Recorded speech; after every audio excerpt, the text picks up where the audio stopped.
Stay tuned because we got some other fun stuff coming up as the summer is going to progress. Hopefully, this COVID-19 thing is not as,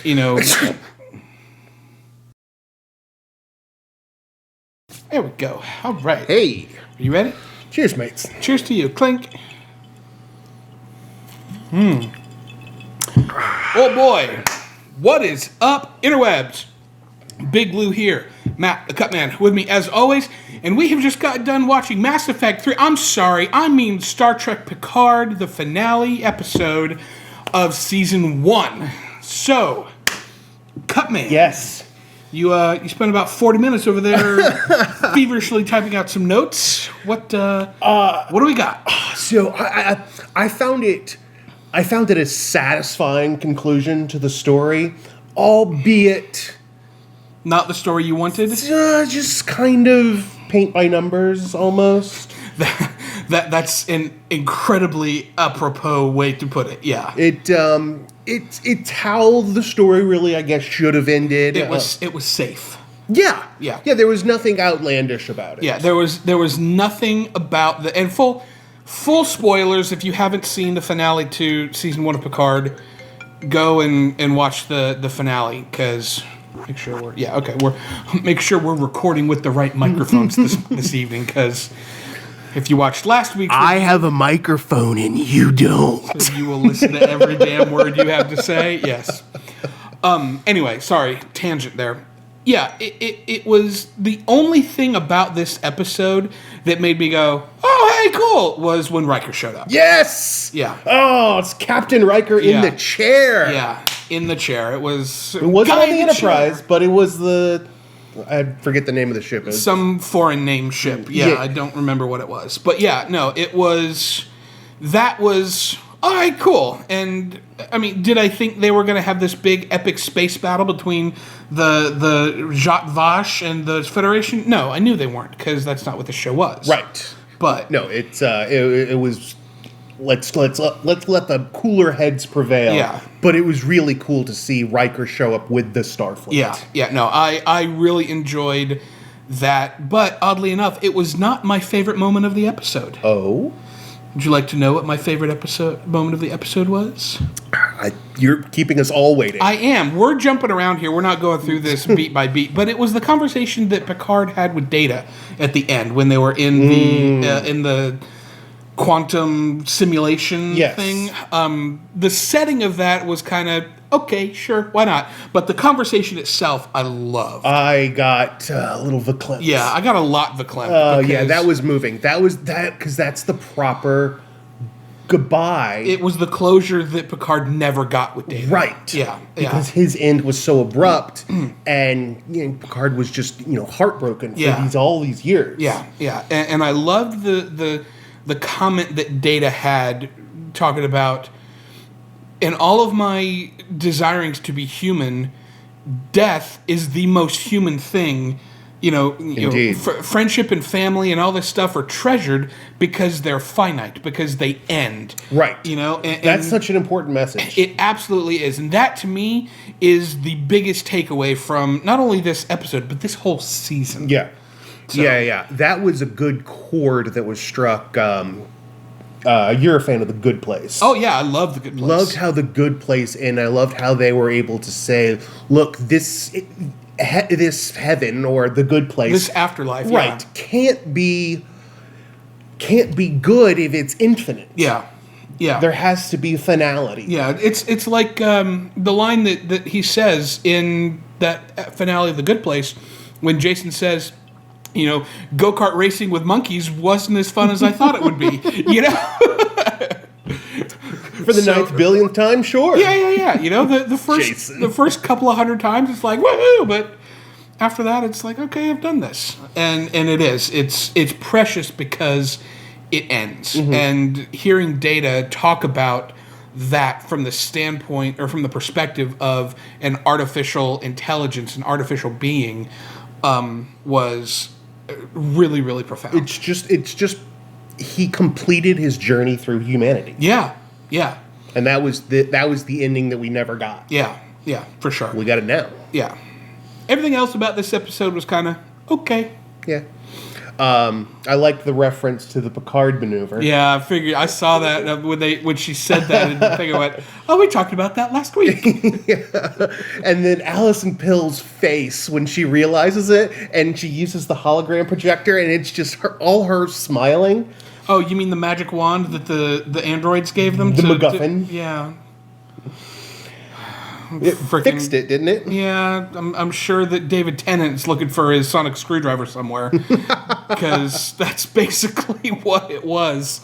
I was talking to my buddy Fitz earlier today, and we were talking about that particular trope, and it's what they call hanging a lantern on it, whereas they'll do something in the episode where the audience is like, oh my God, really? That was just not earned.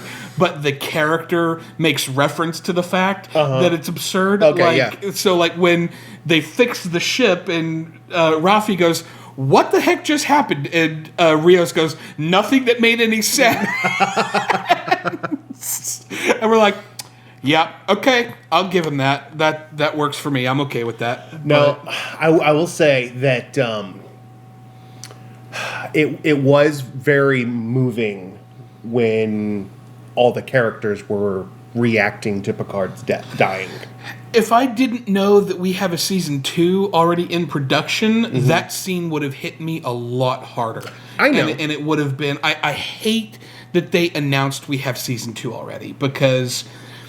If I had been watching that scene not knowing whether or not Picard was going to live or die, I would have been like, oh my God, are they going to Xavier him? Is he going to be, is that how they got him to come back? It's like, this is how Picard goes out, the same way that Xavier went out. It's like putting those buttons on your two most iconic characters. But yeah, I would have been on the floor weeping like a baby, like a hungry, angry baby. Yeah. I mean, don't get me wrong. I'm excited for what the potential of season 2 is going to be. Sure.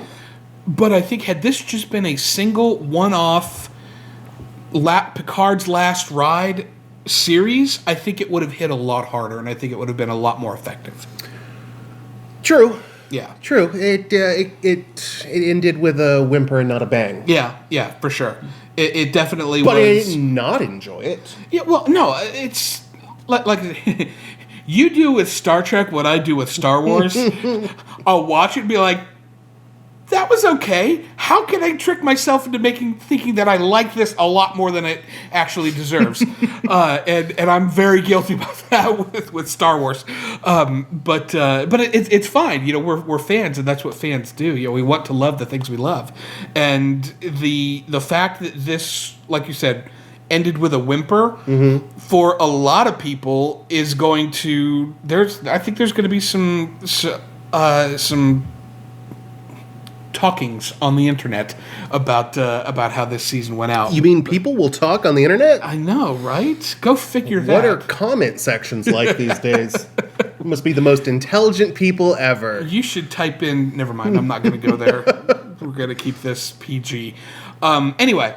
but yeah, so there was a lot of this that was, like you said, very paint by numbers. It was very just, when he died, I'm like, oh, well, they're going to put his consciousness in the body that they were building. Yeah, that's clearly where they're going there. Yeah, so, I mean, it was very much nothing surprised me about this episode. I tell you what would have. And somebody wrote a theory on this before the episode came out. Are you going to talk about how if... Sung was Lore? Yeah, that would have been cool. That would have been a good turn, because Lore was forever doing the old switcheroo. Yeah, for sure.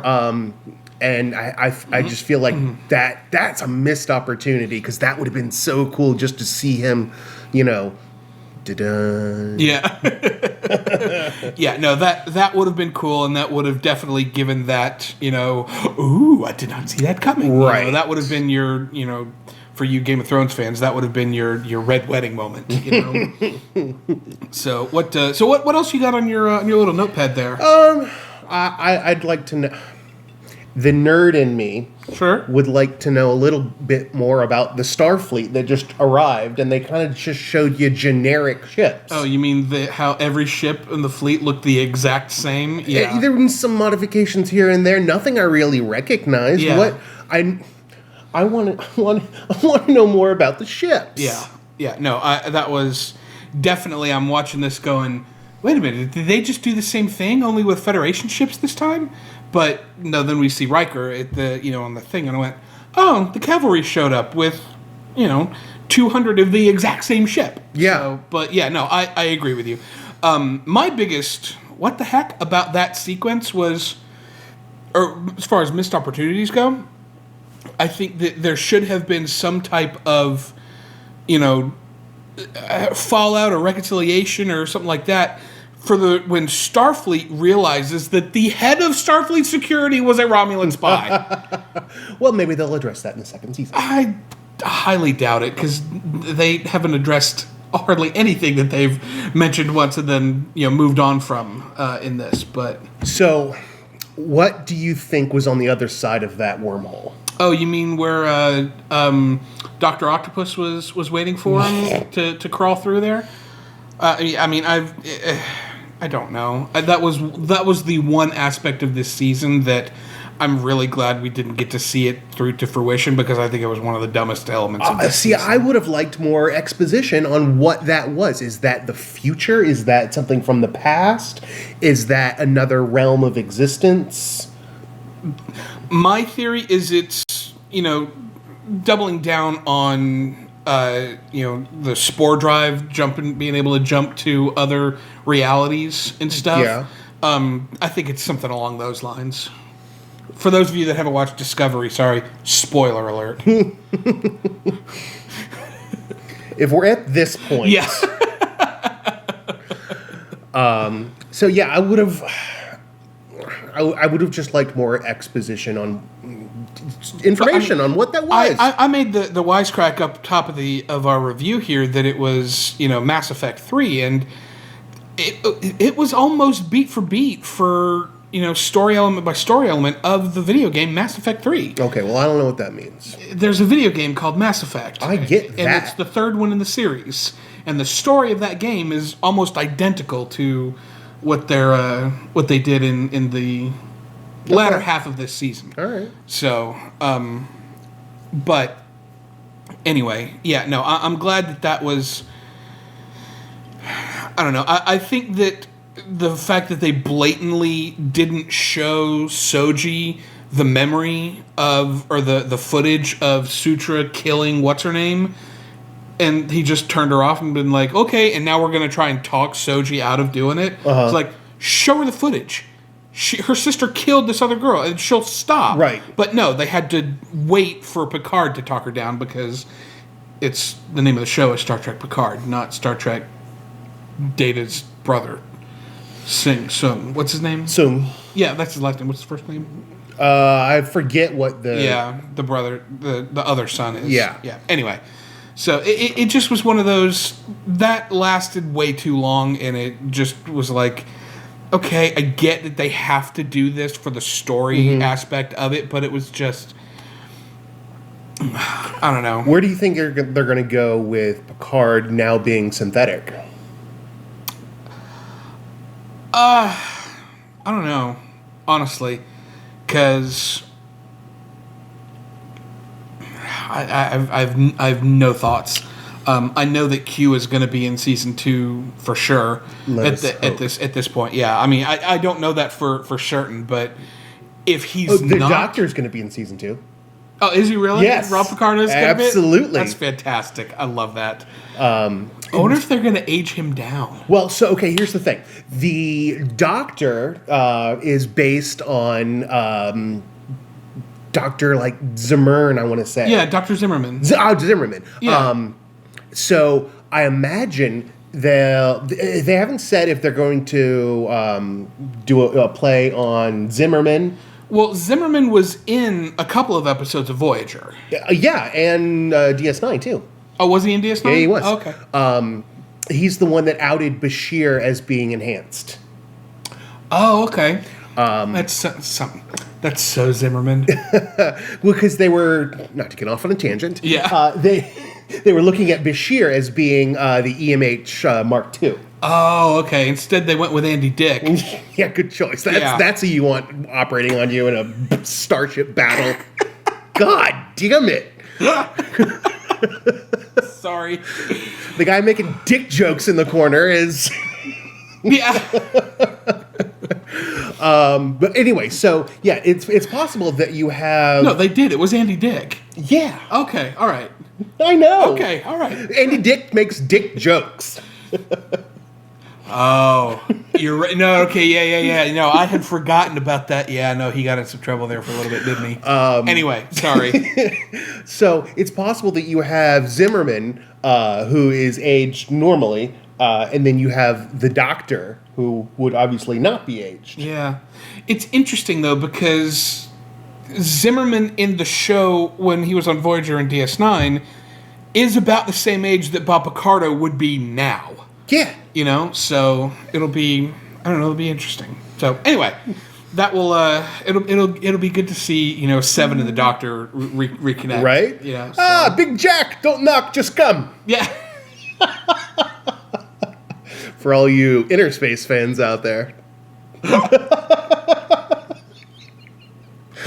Sorry, I threw you on that one. I love that movie so much. Anyway, so it was just, I don't know. There was a lot of stuff that was fun about this episode, and then there was a lot of stuff that was just okay, sure, why not?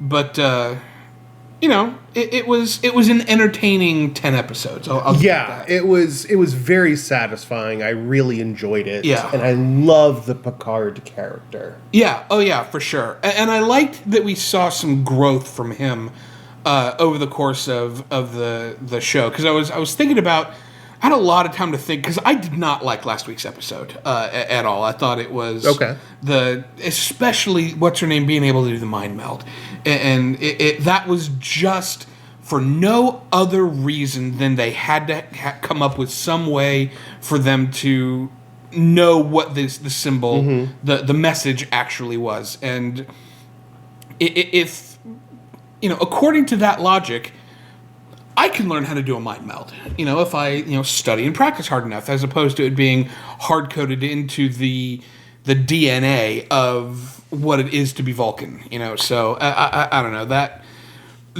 you know, we talk all the time. There's a trigger word that goes around when people don't like something. They call it lazy writing, and I'm gonna use that, you know, sparingly here, whereas, you know, that I think was a little bit of lazy writing. And I also think that the little magic wand thing, you know? Yeah. I think that was a little bit of a lazy writing, too. Yeah. You know, because before, and my buddy Fitz, you know, credit where credit is due, he and I were talking about it earlier, and he had mentioned that, you know, the old Trek writers would have come up with some technobabble to, you know, the midichlorian dichotomy that blah blah blah was able to, you know, fix it. You know, it's like a quantum carburetor. Yeah, exactly. You know, where before it would have been, you know, Geordi just standing there like, oh, my guys are going to work overtime and we'll get it fixed. And the next scene, the ship is magically fixed. And now it's like, oh, well, we don't have a crew to do that. Here's this flute-looking thing. You got your widget. Yeah, now the ship is magically fixed, and it's, you know. Is it lazy writing? I don't know. Could it have been better? I think so. But anyway. The best line in the entire series so far was Picard's "Fear is an incompetent teacher." I love that message, yeah. He just is imparting all of this wisdom. Yeah. And that's his command style. Yeah. Is how do we find a resolution to this without blowing things up? Yeah. I also like the line that he says, very similar to that, where Soji confronts him and is like, you didn't give us a choice. And he goes, if you think we didn't give you a choice, then you lack imagination. Yes. And I'm like, that's, you know, that there's something to be said for that too. So we could all use a Captain Picard in this world today. I would drink to that, but my drink is gone. So, but I'll drink to that. I'm sure you will. Here's to you, JLP.